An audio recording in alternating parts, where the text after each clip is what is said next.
¿Sabes que cuando hablamos de historia no siempre hacemos referencia al pasado? Sigue mirando.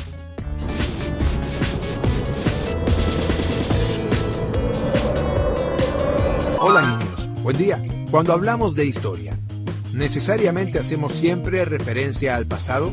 No siempre. Claro. La historia no se ocupa simplemente de contar los hechos que sucedieron hace mucho tiempo. Mediante la comprensión del pasado puede decir algo acerca del presente. Claro, porque lo que los historiadores hacen es interpretar el pasado para poder explicar hechos actuales.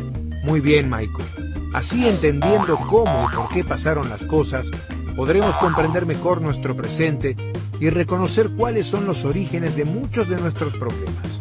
¿Cómo creen ustedes que hace un historiador para investigar los hechos del pasado? Utilizan fuentes históricas.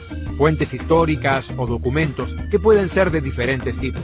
Fuentes materiales, orales, escritas y artísticas o gráficas. Cierto.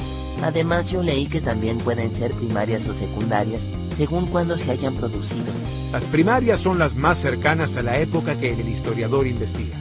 Sí, por ejemplo, la reproducción del grabado de alguna tumba de un faraón se transforma en manos del historiador en una fuente primaria a la hora de estudiar el antiguo Egipto.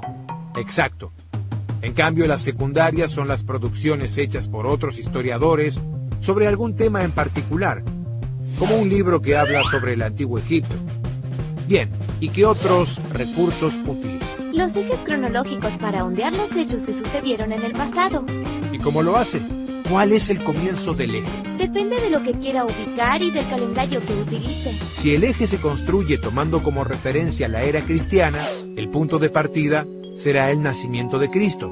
A la derecha del año 1, nacimiento de Cristo, los sucesos se contarán con números positivos y a la izquierda con números negativos.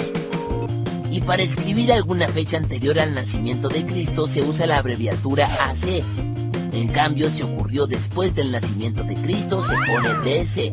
También, los historiadores se pusieron de acuerdo y dividieron el pasado en edades históricas para ordenarlo y estudiarlo con mayor facilidad. Yo escuché hablar de la prehistoria, ¿puede ser? Sí, Nati, pero esa forma de referirse al período ya casi no es utilizada por los historiadores. Antes se decía que la historia comenzaba con el origen de la escritura.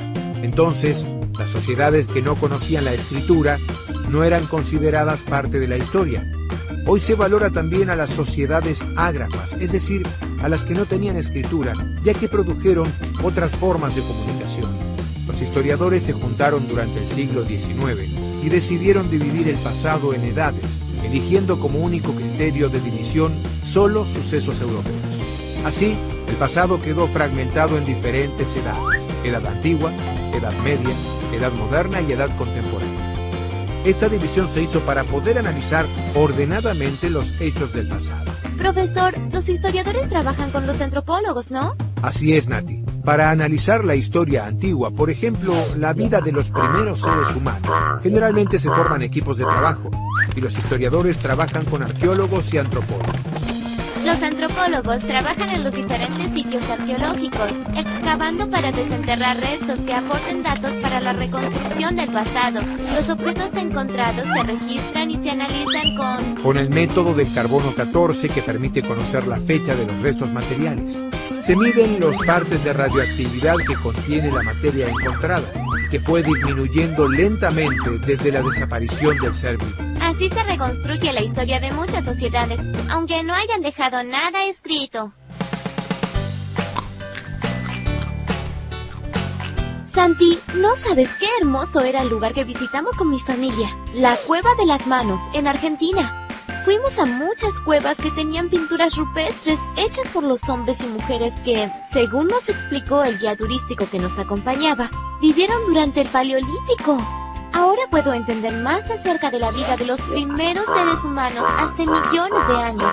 Es que pensar en cómo vivían quienes pintaron esas cuevas es fabuloso. Los primeros seres humanos tuvieron que sortear muchos problemas para vivir. ¡Qué interesante!, ¿no? Suscríbete y danos un like.